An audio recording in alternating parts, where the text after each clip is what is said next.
2 weeks ago, I ran a 90-minute session on listening and storytelling for a new client. And just this week, we were talking about the post-engagement surveys. What did people think?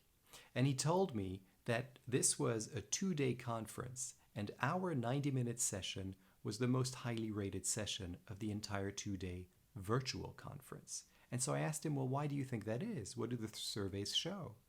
And he said, well, actually, what was most valued about our session was the sense of connection that people felt during and after our session. It actually lingered on. I said, well, why do you think they felt a sense of connection?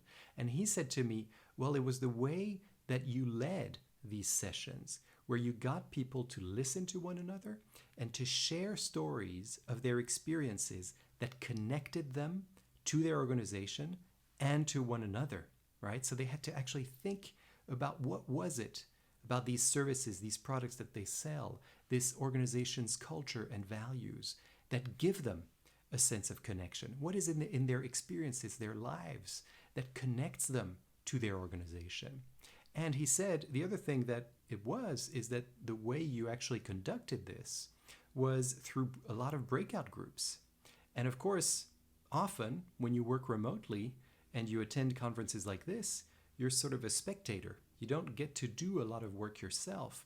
And certainly, you don't get to be with just one other person or two other people in a breakout room working on a story and listening to somebody else's story and sharing your own story. And he said that that is really what made people feel connected to one another. And he also said that because they've been working remotely and this entire conference was virtual, they've been working remotely for the past 10 months now. And he said because of that, there's been a sense of disconnect between people.